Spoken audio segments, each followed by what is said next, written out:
Kalau tetangga kau jahat, bobek bayi akhirnya tarik. Nyo malu surang saya kau tu Pak.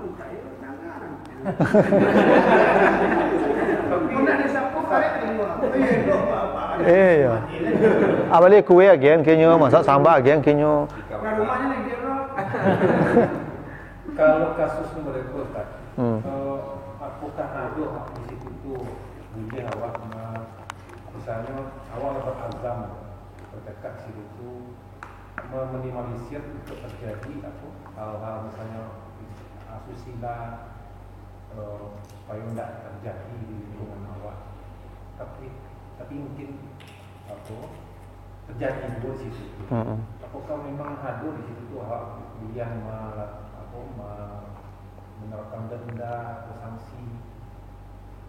Apa sebagainya? Sebagai apa kau? Di lokasi itu ya mabuk atau bermualah. Ya kalau memang apa punya kuasa, gunakan kuasa. Kan tadi dengan tangan tu dengan kekuasaan maksudnya itu. Ya, artinya misalnya awal meminimalisir tapi terjadi juga. Itulah lapis tanggungjawab nama tu. Kamu mengambil itu mesti kamu terapkan denda. Tak apa-apa, baguslah. Tu kuasa nama itu. Dia lidah itu. Tahu dari itu jangan sekian. Iya. Artinya denda itu tidak batil itu. Endaklah. Endaklah, endak zalim nama itu. Menegakkan hukum tu harus ada sanksi. Ya. Yang tak boleh itu sanksi itu dinikmati sendiri. Sanksi itu kembalikan ke publik. Ya. Makanya dulu kan dado sekian karung semen itu untuk bangun pos rundo, membangun jalan. Enggak apa-apa. Ya, enggak boleh itu dimanfaatkan pribadi. Gitu. Jadi denda itu enggak ada masalah. Justru hukum itu tegak karena ada sanksi. Kalau ada sanksi hukum itu bisa tegak. Memang orang ku patuh dihukum. Disanksi orang ku baru patuh. Kalau dendanya tidak membuat jerah gimana Ustaz? Ya, kalau tidak membuat jerah tingkatkanlah. Tingkatkan apanya volumenya. Ya, tu. Makanya apa namanya kisas itu kan tinggi volume itu Pak. Yang bunuh orang bunuhlah. Sehingga orang mau berfikir bunuh orang tu, pokoknya mati sudah bunuh orang tu. Itu kan dah tinggi volume itu Pak. Mata orang betul-betul lah matanya. Cabik telinga orang cabik telinganya. Makanya dulu tu Pak ketika kisas diberlakukan, ya, tidak ada orang kau menghilangkan nyawa orang kelamak di nyawa lah Pak. Barago nyawa orang kau Pak. Ya, tidak ada orang meninju-ninju orang lah Pak. Kenapa nyawa tinju orangnya, tinjunya. Pacar lah matanya Pak, kisas namanya. Kalau hukum kisas kau tagak Pak, barago nyawa kau mah. Maka nyawa tak barago kau bunuh orang Pak. Masuk penjara sampai tahun 3 tahun, remisi tidak sebentar. Tiba tu lalu saya Pak, tu keluar. Negara jero tu lihat, enak. Cila bunuh saya langsung tu, nak bunuh orang bunuh langsung. Aman. Ataunya lagi dulu lapar. Ya. Jadi itu kenapa hukum Allah tu yang paling baik. Cuma kita tak mau ikut hukum Allah tu, itulah yang terjadi. Jadi kalau tetangga kalau menegakkan sanksi hukum aturan dengan sanksi itu boleh saja. Tu. Masa haji Nombor dulu yang belajar masjid, kami mengaji sampai jam 12 malam. Di Masaji. Di Masaji. Di bulan pengurus Masaji, di Tinggul Kilpat tahu menyangkut kalau yang promotor di subuh di Sumatera Barat. Di Tinggul kalau mengaji nusak teknik. Ayo, benar tu Pak. Pada pengaji kan. Benar tu Pak. Termasuk subuh Pak. Subuh itu jam ampek lah mengaji di masjid Pak. Malah kan diko do sangat limu diko lah do dan diko. Yang pertama 2 kali. Kalau mau juga agak 1/4 jam lah menjalang orang. Itu hukum azan jam ampek subuh tu bagus tak? Boleh, dulu Nabi pernah azan pertama membangunkan orang. Supaya orang bangun. Dan sejam lebih dari. Enggak. Setengah jam salah ke ya. Tapi zaman kini tak perlu azan, kenapa orang pakai alarm sadanya? Kan soalnya masih ada masa haji yang Ya ada. Cuman azan 2 kali dulu dah ada alarm. Maka inilah cara orang dibangunkan. Kalau kini orang bisa bangun jam 5, bisa bangun jam ampek, bisa bangun jam 3 sesuai setelan alarmnya. Kalau ada orang tak bangun dia jam 5, memang dia tak berniat bangun. Kalau zaman dulu ada orang berniat bangun tak terbangun. Karena kondisi masa itu. Maka azan pertama membangunkan. Maka sekarang memang tidak diperlukan azan 2 kali. Walaupun pernah dicontohkan, tapi azan 2 kali tidak diperlukan lagi. Karena semua orang sudah punya pengingatnya. Tergantung dia mau mensetel atau enggak, dia berencana bangun pagi atau enggak. Kalau ada orang tidak bangun jam 5, bukan tidak bangun dianya yang tidak mau bangun. Pasti itu. Cobalah Bapak kalau pergi ke bandara jam sampai, ini tidak alarmnya. Bahkan 3 alarm dipasang bagai. Ya Pak? Iya, kalau bisa pergi ke bandara, dia takut ditinggal pesawat sampai 3 alarm dipasang. Ya, kenapa untuk salat subuh nak begitu? Kenapa ada 3 pula alarm dipasang untuk salat subuh? Ya, waktu sahar yang terbaik itu sejam atau setengah jam sebelum subuh masuk. Di sepertiga malam terakhir tu bagi 3 malam tu. Kalau kita malam tu 3 seperti bagi 3, yang itu malam habis isya ya. Nah, subuh jam 5 kini tak Pak. Berarti jam 8 sampai jam 5 berapa jam tu Pak? 9. Ya 9 tak Pak? Jam 8 sampai jam 11 tu namanya 2/3 malam. Jam 11 sampai jam 2 itu 2,5 malam. Jam 2 sampai jam 5 tu 1/3 malam. Yang 2 dari jam 2 sampai jam 5 tu lah. Yang disebut sahar tu. Yang afdal itu ya sahar itu jam 2 sampai jam 5. Jam sebelum azan. Enggak. Yang 1/3 malam tu, kalau dibagi 3 lah malam itu kan sulusal lail tu namanya tu 2/3, ada yang 1/3, ada yang 2/3, ada yang separuh. Di surah Al-Muzammil kan disebutkan 3 tu. Ya, mulai dari 1/3, setengah, nisfahu, atau lebih dari setengah, maksudnya 2/3. Jadi kalau 9 jam malam kita ni setelah isya sampai subuh batasnya bagi 3 sajalah itu. Yang 1/3 ke bawah itu waktu sahur nama itu. Wabil ashari hum yastaghfirun, di waktu sahur mereka beristighfar, itulah tu mulai jam 2 itulah tu waktunya.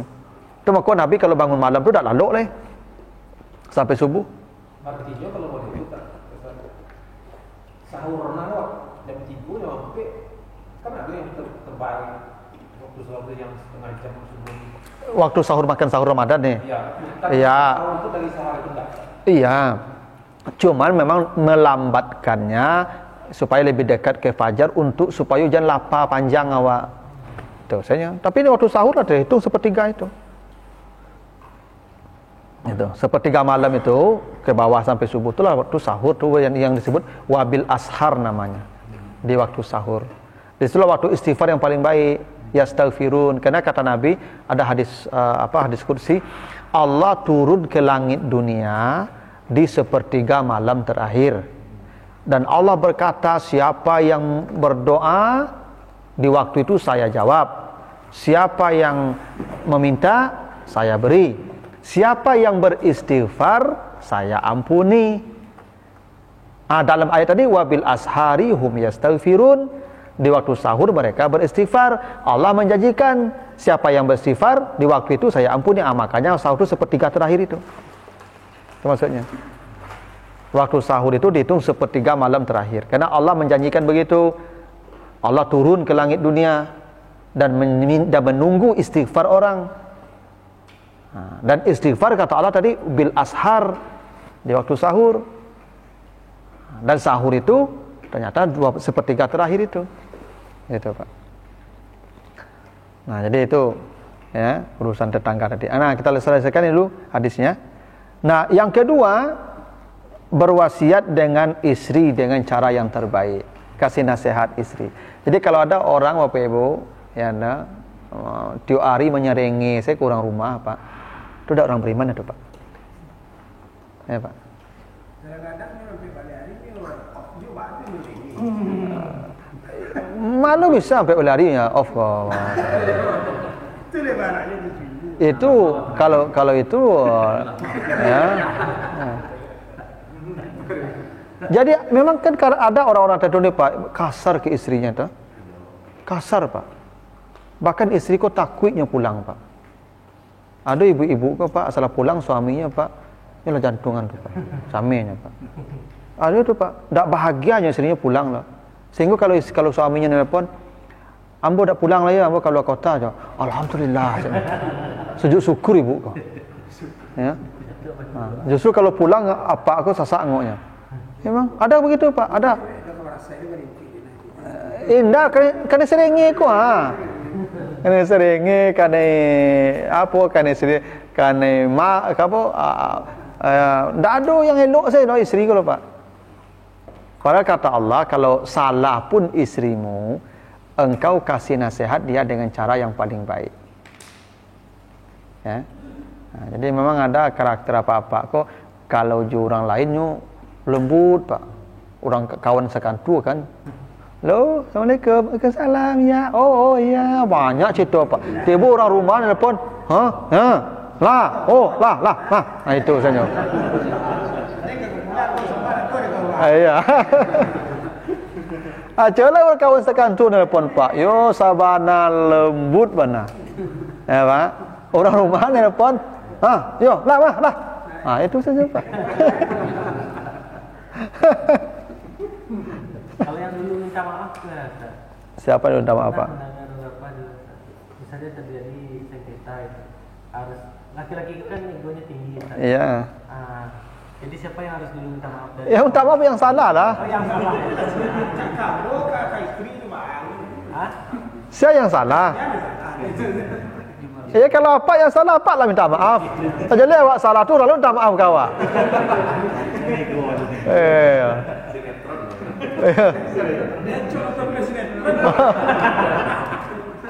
Kalau istri salah tentunya minta maaf.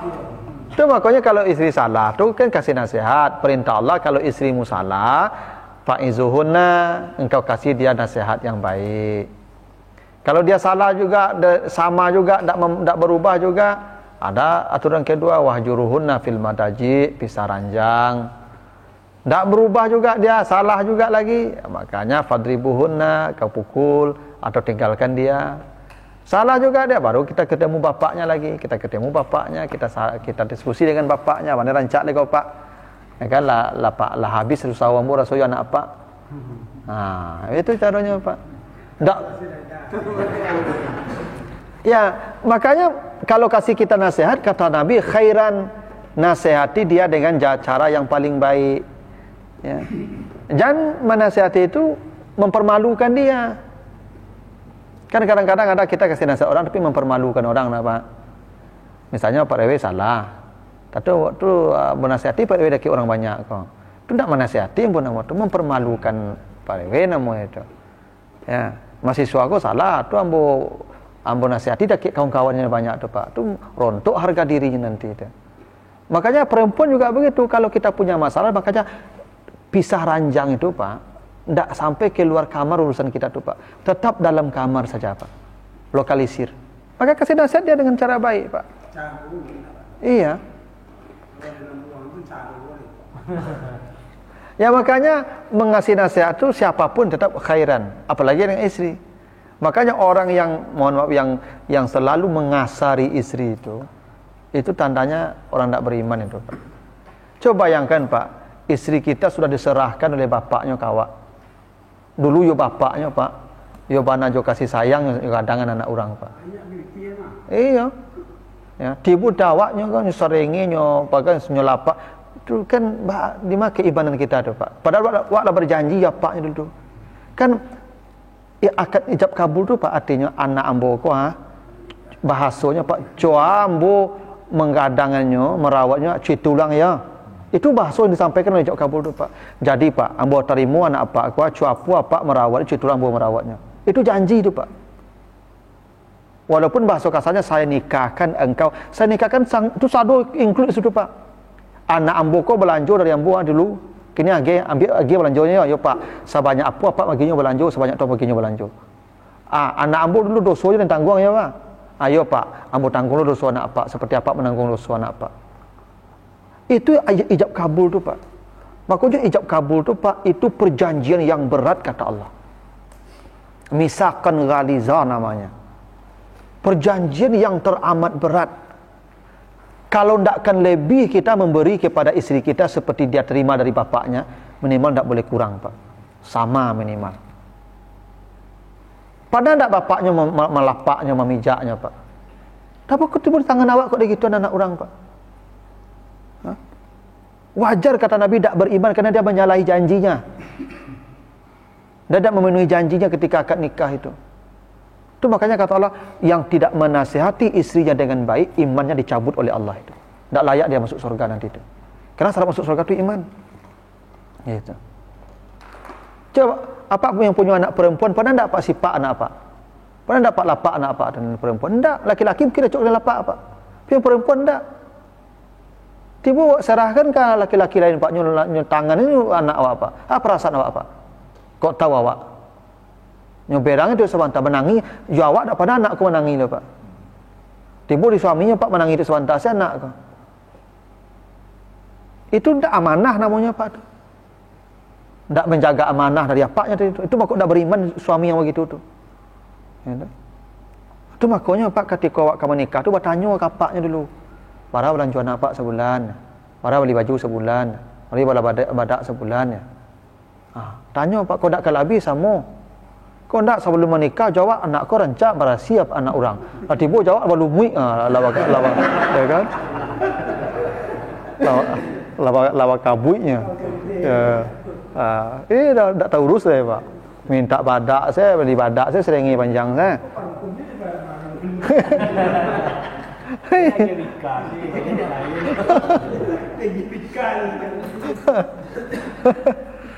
Itu kenapa yang tidak baik ya, yang tidak memperlakukan istrinya dengan baik kata Nabi tidak beriman. Sama dengan tetangga tadi. Yang tidak memperlakukan tetangganya dengan baik tidak beriman. Yang tidak memperlakukan istrinya dengan baik tidak beriman. Ya, sama gitu. Nah, makanya akad nikah itu perjanjian yang teramat berat. Makanya tidak ringan waktu menikah kalau Pak. Kita harus memperlakukan istri kita itu seperti bapaknya memperlakukan dia. Gitu. Makanya kadang ambo pernah mendengar ada seorang bapak ketika akad nikah anaknya, Pak. Nyo magi apa kan, magi nasihat lah. Akecik apaknya anak ambo besarkan dengan kasih sayang. Ya, dari kecil dengan tangan ambo besarkan. Kini saya berikan kepadamu. Ya. Engkau bawalah dia. Suatu hari nanti kalau engkau merasa tidak membutuhkan dia, jangan kau pukul dia, jangan kau sakiti dia, kembalikan saja dia kepadaku. Tangan saya masih bisa menerima dia. Nah, gitu tuh, Pak. Memang tidak boleh awak menyakitinya loh, Pak. Kalau nak ketujuh balik saya kapaknya balik. Lapak tak perlu nak pak dan boleh ya. Apalah. Biarlah nak pak dia. Lebih baik tu, Pak, daripada awak sakitinya setiap hari. Ya. Daripada dia menangis setiap hari dengan kita tu, Pak. Kalau ada suami yang begitu, Pak, yang hobi membuat istrinya menangis tu, Pak, tu suami yang tak akan masuk surga itu. Karena imannya sudah dicabut. Gitu, Pak. Maka kok dapat, makanya kata Allah kan nisaukum harsul lakum ya di Al-Baqarah itu, istrimu itu sawah bagimu. Kenapa disebut sawah, Pak? Satu, sawah itu memang butuh perawatan, Pak. Yang merawat sawahku petani. Ya, Pak. Ibakuk sawahku supaya suburnya, Pak, diagi pupuk, diagi air yang cukup, ya apa? Jangan sampai sawah kawanku lebih sancak pada sawah awak, Pak. Sebenarnya sawah kawanku tak lo rancak ona loh, Pak. Cuma nyerawat. Awak ndak loh, Pak. Ya. Iya itu. Lah tinggi sama Pak biasa. Harus dimerahasian sawah. Dah lihat lagi. Itu dia berhasil pematangnya, dirawat, dipupuk. Ya itu. Kau nak rancak berorang rumah kawan bakilik muka tu puji. Ibu tu. Iya. Pakai jalan kau orang rumah tu. Tu cilik ibu tu mukanya rancak berhasil nak. Ya glowing mukanya. Habis tu baduk isteri kenyo kapak dia. Dah. Patang pun ngecek ibu tu. Ibu tu nya perawatan mandi dokter kulit. Sekali perawatan tu 3 juta. Kecek apa tadi? Aku mencintaimu apa adanya. Langsung apa adanya. Lagi kalau pilih 3 juta sebulan. Aku mencintaimu apa adanya lah.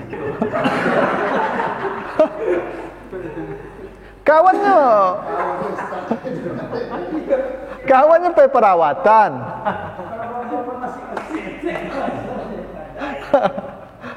kawan perawatan tiap bulan, ke dokter kulit. Awak ya badak baris di rumahnya. Tentu udah beda hasilnya.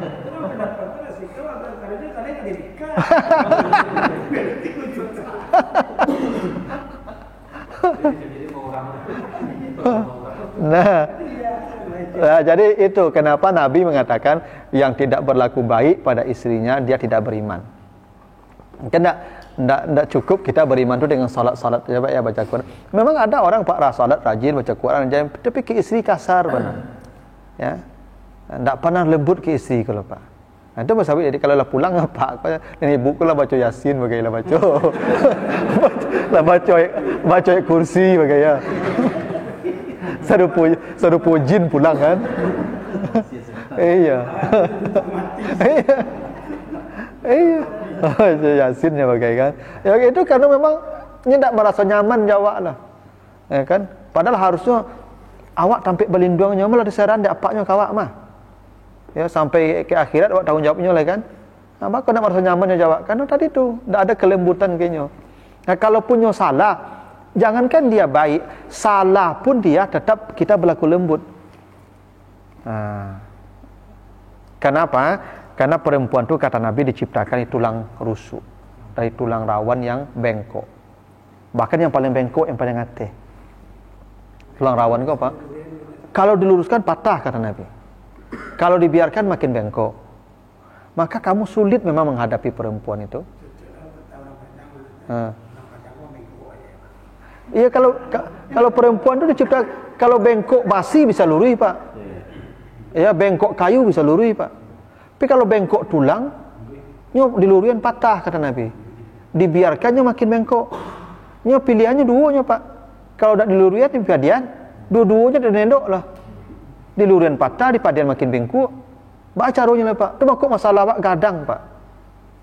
Ya, menghadapi istri itu memang tak ringan itu Pak. Ya, dia lagi nasihat Pak, menjawab kau tu Pak. Ya kan? Enak.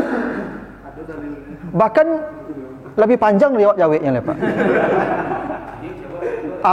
Awak sakalimatnya Pak, nyomo 2 jam ikut tu Mak. Enak. Iya. Kalau kasudahnya kan telapak dah waktu itu. Menjawab kau lah ya. Itu dia. Acok. Iya.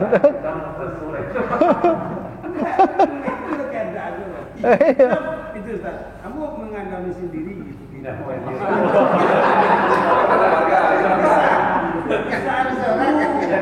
Itu kan kerajo. Kerajo. Jadi setelah resign itu kan, ya pendapatan dulu kan alhamdulillah.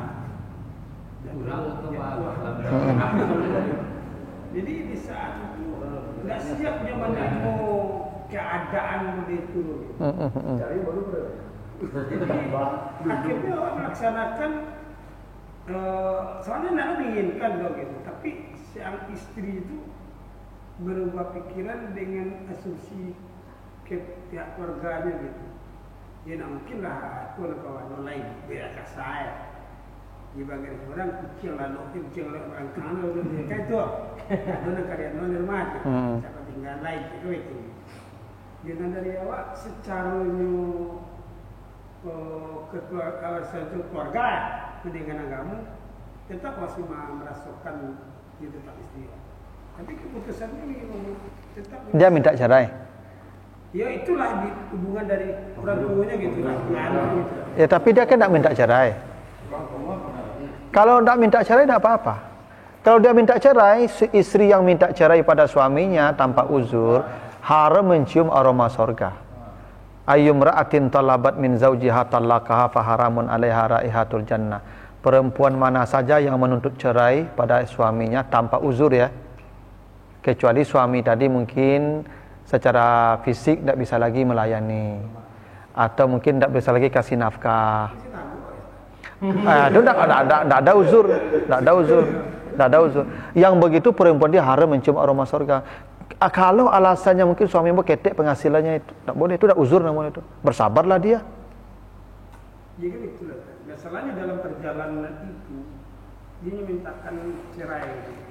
mungkin dorongan daripada orang tuanya kan gitu. Tapi Nana bos sebagai kepala rumah tangga membawa anak muka tiga tinggal di mana gitu. Tapi emang masih tetap berasumsi ini masih tetap. Iya memang isi PRW. Kan jangan makasih. Inyo mengatakan itu dengan keluarga juga mau cerai. Iya. Enggak. Hak cerai pada laki-laki. Allah datang balik, iya. Iya dah bercerai lah. Jangan kan 2 kali dah 100 kali dah baan lah. Enggak, ini berdosa, durhaka dia. Cuman dia tidak bisa berubah status jadi tetap jadi istri. Kenapa? Hak cerai pada laki-laki. Kecuali Pak Rewe yang mengecehan dan talak kau lah ya. Jatuh cik. Tapi kalau tidak dia minta cerai, walaupun tiap hari minta cerai, carian denda. Ya. Tiap hari itu keceknya. Pak Rewe antuk saya. Kalau carian hanya tambuh cik denda. Tidak andai gitu bahasanya, carian boda, tiap hari itu minta ke PRW, PRW antuk saya. Tidak ada terjadi cerai itu. Iya, itu apalagi yang begitu. Sedangkan dia minta cerai tidak ada pengaruh begitu. Biar saja. Kecuali PRW yang menceraikan tu laki-laki, makanya laki-laki kau lagi hak talak. Kenapa? Kalau khulu, ya itu dia mendebus dirinya. Saya nak bodanya, bara udah mau bayi. Saya nak boy. Balik nak boto cik. Kau yang carai kau cik. Balik loto cik. Salah lebih oto tu carai le tu mah. Tu khulu namanya Pak. Menanggalkan khulu tu menanggalkan akad. Termasuk durhaka. Kalau suaminya ndak bisa tadi dengan uzur tadi kan bisa. Tapi kalau alasannya suaminya kok misalnya mohon maaf misalnya ya mungkin adalah kekurangan suami kok sakit, cuma ndak prinsip. Nah, itu ndak boleh Pak. Kecuali suami kok mungkin busuk Pak, sabana busuk. Ya pun bangkai ya Pak kok. Sama daki istri kan muntah, sama dakiknya ke istrinya muntah istri kok Pak. Sehingga takui istri tadi, istri kok takui Pak, ndak bisa melayani apa kok dengan maksimal. Ya kalau lama dakik suaminya muntah sakit suaminya itu kan tak lama lebih kalau itu. Kalau itu alasannya dia takut tak bisa memenuhi tanggung jawabnya, dia minta cerai itu boleh itu Pak. Narkoba Kalau suaminya maksiat, misal suaminya minum, suaminya berjudi, itu tak boleh minta cerai Pak, itu urusan dia. Kalau LGBT Itu ya, itu penyakit itu kawak.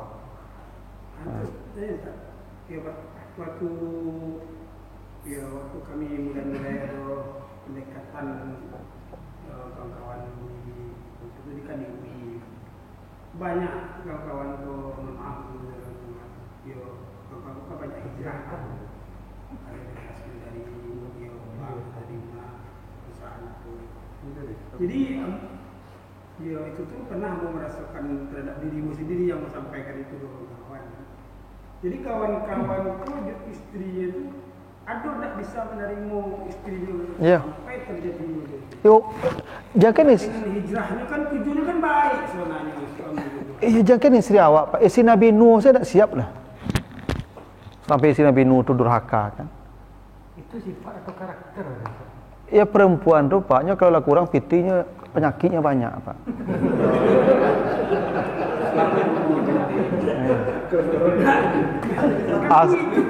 Iya. Perempuan kok Pak, ya makanya tadi kan perempuan itu seperti apa? Seperti sawah kan. Sawah kok Pak harus coba air taruh. Kalau mulai kurang air masuk Paknya gersang. Ibu-ibu sama je Pak, supaya sehat siram je piti Pak. Asal disiram je pitinya sehat tu Pak. Asal mulai kurang piti Pak, asam urat naik, kolesterol naik, itu darah tensi naik. Itu jadi menyehatkan ibu-ibu kemurahnya Pak, siram. Asal disiramnya sehat. Gitu. Siram Bang. Siram. Tapi asal mulai receh-receh kalau itu sudah dapat mulai tu. Ya gitu Pak.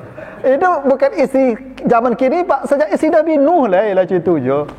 Makanya isi Nabi Nuh itu berkhianat Pak. Datang tawaran ceritanya, ada nenek-nenek datang bawa segepok uang iblis.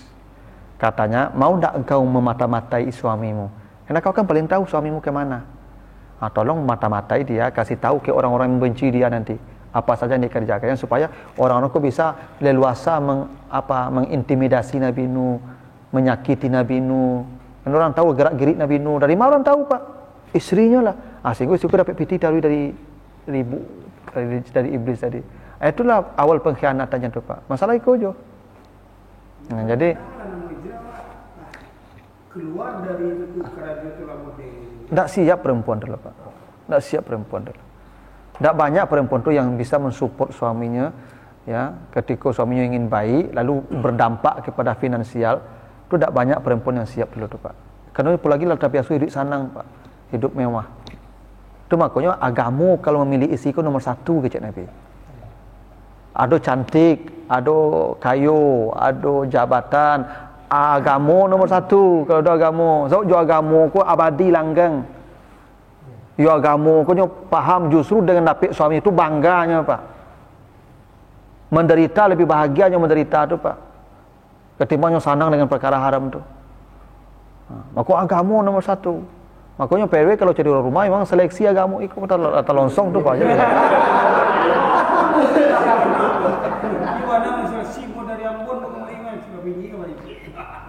Itu harusnya kalau agama pondasi lo, Pak, pasti tidak mungkin begitu dia. Kalau pondasinya agama, ya. Makanya Khadijah tu, apa coba bayangkan tu, Pak, kan? Karena pondasi agama kan, habis kekayaannya bukan bertambah kekayaannya, Pak. Habis kekayaannya dengan suaminya tu, tapi dia puas karena agama pondasinya. Gitu. Kesalehan.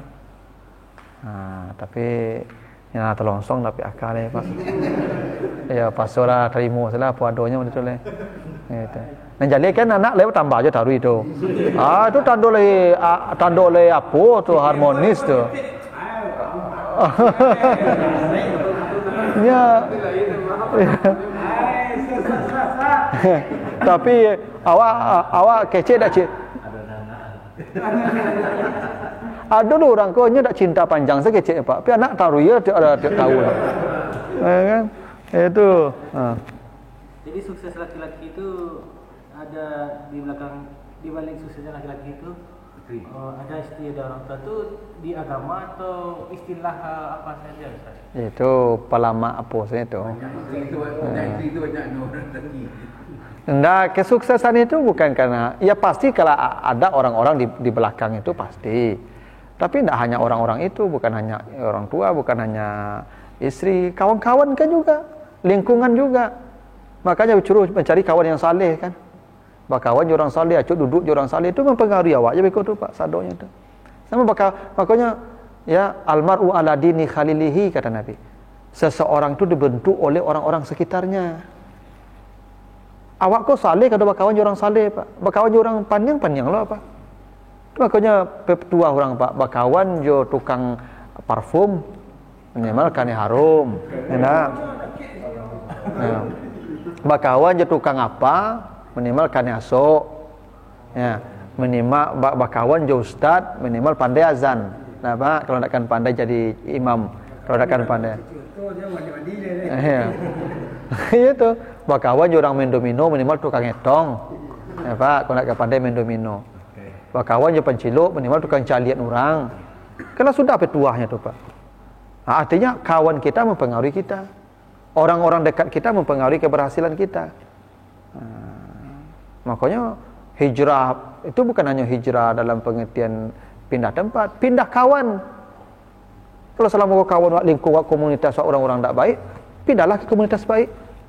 Makanya jadi orang baik, Pak. Dengan berkawan jadi orang baik. Kalau berkawan misalnya kalau dulu kami kalau kuliah, kalau kawan kau pauta, Pak, tak kawan raja ke, Pak. Pindah kos.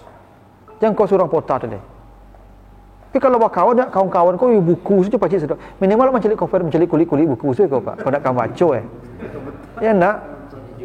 Cari judul saya. Akhirnya juga kadang pengaruh kawan tu, Pak. Jadi bukan hanya 1-2 orang yang mempengaruhi kita. Ya, kawan-kawan kita mempengaruhi kita. Itu makanya nanti di akhirat yang disesali manusia masuk neraka itu salah berkawan. Kalau baca surah Al-Furqan ayat 28 ayat 27 28 itu. Ketika manusia digiring ke neraka, dia berkata, ya wailata laitani lam attakhiz fulanan khalila. Ya Allah, andai saya tidak berkawan dengan si anu dulu, saya tidak akan masuk neraka.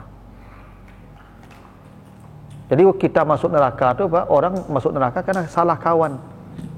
Ya, tak? Andai saya tidak berkawan dengan si fulan, saya tidak akan masuk neraka. Kan kadang ada kawan kau, Pak, ya tak? Asal nampaknya, Pak, meja domino tak kana. Enak. Asal nampaknya kartu remi tak kana, Pak. Kadang telefon tu, woi, kau kurang cia, manilah caknya ada, Pak. Ya, Pak. Kalau dulu memang ada. Iya, boleh tu. Kalau kini lain besar. Iya. Itu kan dia pengaruh kawan dari itu. Dia buat kawan je orang model tu. Maka kau kurang kawannya, cepat langsung. Woi, kau kurang cia-nya, manilah caknya. Kawannya ini kadang ya, itu kadang pengaruh kawan tu, Pak. Jadi kawan tu jangan dianggap ringan. Karena dengan berkawan tu kita akan jadi baik, tapi dengan salah berkawan kita neraka pula ujungnya nanti tu, Pak. Gitu. memang terasa menghadapi Iya. duduk sama di waktu duduknya adalah keluarga di maksiat ini. Setelah dia kuat, mana yang selama bertahun kenal perlawanan ini memang drastis perubahan. Ya memang kawan kan mengubah awak. Tak bisa mungkin. Itu maka pilih kawan orang saleh. Yang perintah Allah begitu. Nabi Musa dulu ketika menghadapi Fir'aun, tak taluk dia, Pak. Minta kawan. Lagi yang mau kawan, saya kawan Harun. Ya kan? Maka Nabi Harun, Nabi Musa sebut apa? Kalau dengan Harun itu apa? Asyrikhu fi amri, usdud fi azri, kainusabihaka katsiran wa nazkuraka katsiran. Ambo kalau Nabi Harun kok kuat ambo kecet Nabi Musa. Kuat ambo deknya. Dan ambo banyak berzikir kalau jinyo. Itu alasan Nabi Musa, Pak. Bakal Nabi Harun, ambo kalau Nabi Harun kok banyak ambo berzikir. Dengan berzikir tu kuat ambo deknya. Itu kan kadang support kawan tu, Pak. Ya tak? Ya kadang ada kawan kau, Pak, kalau bersobok jawab, Pak, besok hari Senin ada hari Rabu ada pengajiannya. Ada kawan itu, Pak. Nyengit aja jadwal pengajian tu, Pak. Tapi ada kawan itu, Pak. Loh, besok ada mancing situ. Itu. Baju judi, Pak. Ya kan? Baju jinset. Ndak ambo bayar jinsetnya. Ndak namu ada kan? Ambo bayar tinggal mancing saja. Ada, Pak. Ini kan kadang pengaruh kawan tu, Pak. Makanya manusia masuk neraka yang disesali di kawan. Abu Lahab tu, Pak, baik tu, Pak. Abu Lahab tu baik orangnya, Pak. Paman Nabi. Nabi lahir dia gembira tu, Pak. Abdullah dan Abu Lahab tu beri kakak, Pak. Kontan. Itu. Cuman dia salah cari kawan. Kawannya siapa? Istri itulah. Dia salah mencari istri, Pak. Sehingga memusuhi Nabi itu karena wa mar'atu hamalatal hatab, disupport istrinya ku untuk melawan Nabi. Istrinya ku lah yang mengasuh-asuh tadi ku, Pak. Supaya Abu Lahab membenci Nabi. Kalau Abu Lahab sendiri, Pak, elok, Pak. Makanya gembiranya Nabi lahir dulu tu. Tapi dia salah memilih kawan kau lah. Salah memilih rumah, Pak. Maka Abu Lahab kau masuk api neraka tu. Dia istrinya lah tu. Tak kadang pengaruh milih kawan duit kau, Pak. Tu makanya mana hati-hati milih kawan duit kau, Pak. Makanya ada cerita, kalau beliau masih bisa. Kalau Pak Dewi mah bisa milih lah. Boleh, silakan. Bagaimana hukum wanita masuk masjid, Ustaz? Niatnya ingin mencari saudara atau temannya beraya. Alasannya nak kondisinya haid biasa dia. Karena tidak mau kehilangan momen, karena ingin dokumentasi atau pokoknya intinya itulah, Ustaz. Ya, perempuan haid masuk masjid tetap dilarang. Allah sudah mengatakan begitu. Ya, la taqrabus salata wa antum sukara wala junuban illa abiri sabilin hatta tagtasilu. Kalau kamu junub, jangan mendekati salat dan tempat salat kecuali seperti orang lewat jalan. Tidak usah di masjid. Karena kita tidak bisa mengontrol orang masuk masjid itu, Beko. Beda kasus kalau memang misalnya untuk salat kan orang pasti berwudu dan pasti tahu suci masuk situ. Tapi kalau akad nikah, gimana kita membatasi orang? Demi apa semuanya? Baju kadang Iya. Tidak wudu. Iya tuh. Itu makanya saya sebenarnya kurang setuju tuh kalau akad nikah tuh di masjid, Pak. Nggak ada lo di banyak masjid kok bahagianya sakinah, nggak ada hubungan tuh. Nggak ada syariatnya. Ya. Bahkan perempuan tuh nggak boleh, kalaupun ijab kabul nggak mesti hadir, Pak. Perempuan yang dinikahkan tuh nggak mesti hadir di rumah. Aslinya yang wajib hadir tuh apanya, mempelai, saksi, itu yang wajib hadirnya. Perempuan ku tunggu saya di rumah lah, bawa saya diapak ke suami itu ke rumah. Dan itu bisa, Pak. Misalnya saya sobok dan bo laki-laki yang lain nampak dan bo saleh, bagus akhlaknya, lain pola kan kerajo mapan, bertanya, "Al nikah ya nak bo, kau fotonya aja." Nak bo rumah, alai Paknya. Ani abo nikah langsung, Pak. Ajak kabul boy saksi. Tu bawa ke pulang lah, Pak. Bawa ke rumah laki-laki kali. Bertanya anak ambo, "Siapa kau ya? Laki kau mahnya?" Lah, jadi itu, Pak. Boleh. Ya. Tak mesti dia hadir. Tak ada masalah. Tak ada larangan menikahkan perempuan yang haid. Ini sedang haid. Tu kita nikahkan dia, tak ada larangan. Yang dilarang tu menggauli dia. Kalau akad nikahnya tak ada hubungan dengan dia. Akad nikah tu hubungannya bapaknya, walinya dengan mempelai. Perempuan tadi ini sedang haid, Ustaz. Tak apa-apa. Cuma habis nikah jangan bergaul. Tunggu suci dulu. Yang akad nikah tak ada masalah sedang haid. Ada dah jawab kan? Ya, tunggu dulu suci dulu. Hari dah datang kau. Orang kumpul kau, acara dibuat kau. Hanya persibuk haidnya, Pak. Itu dah jadi dinikahan. Tak ada masalah, nikahkan sajalah. Ya. Dan perempuan dah mesti hadir, apalagi tamu lain yang tak ada kaitannya dengan dia. Tapi dia ada trend lagi nampaknya menikah kau di masjid. Sebenarnya, Pak, menikah di masjid kan artis-artis tu awalnya, Pak. Tapi masuk TV kan. Enak, Pak. Selebriti dulu, Pak, awalnya menikah di masjid dulu, tapi masuk TV, lalu jadi trend lah. Jadi trend. Ambo tak kana ambo di kampung, ambo ketika ambo ya SD lo bisa ndak pernah ambo mencari orang menikah ke masjid, Pak, di kampung ambo Di rumah nikah. Kalau di masjid itu berdaratnya banyak tadi. Pakaian orang tak teratur di situ. Dan adabnya ada, Pak, orang kalau masuk masjid surat sunat kan? Ada salat sunat surang lalu tu, Pak.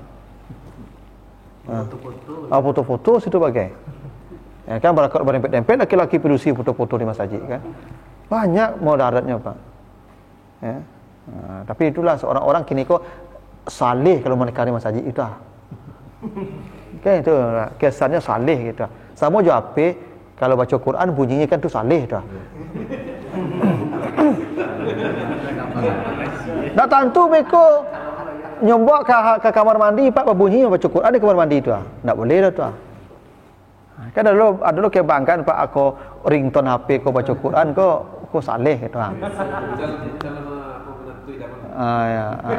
Atau azan bagaimana?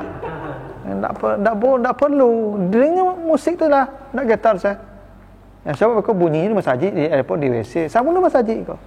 Menikah di masjid kau saleh tak dulu buangnya lah.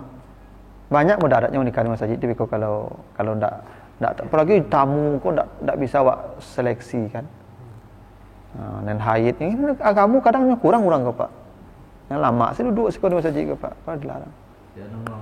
Ya, no dosa kena punya hajat. Awak lah punya alik lah mengawak masa situ. Gitu.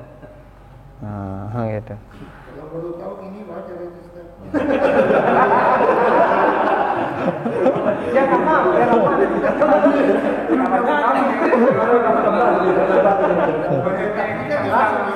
kan tak tahu lah, tak pernah tahu.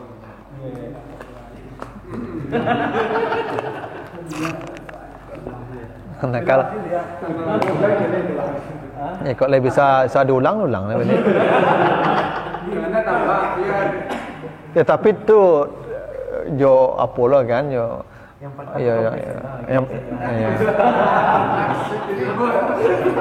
Kamu yang datang. Panjang dan dia dari sini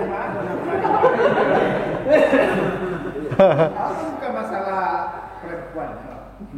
Tapi terasa bela. Tamu yang hadir pun kan tak bisa kontrol. Ya, yang terlangsung. Ya, dan kalau selama kau tak tahu dah, Pak, yang ke depan ni. Makanya Iya, makanya yang memang awak memang ke depan kau. Nikah di rumah jadi usulannya. Iya, jangan usul Mas Haji. Ndak usah di Mas Haji. Di rumah saja, Pak. Lebih afdal di rumah tu sebenarnya. Oh, kalau di rumah kau silaturahim jalan do. Orang kan tak tahu agama di kos selama ini gimana. Ya karena memang kesadaran tu kalau di Mas Haji kau religi lah. Ya. Kalau di adat gimana Ustaz? Memang disarankan di rumah. Di rumah. Makanya ada mamak di situ berkumpul segala macam di rumah gadang orang menikah. Menikah tu bagian pada alik itu. Ya.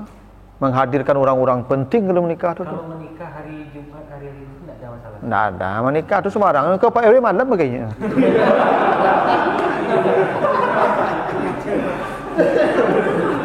Di posisi tengah malam. Iya tengah malam mereka.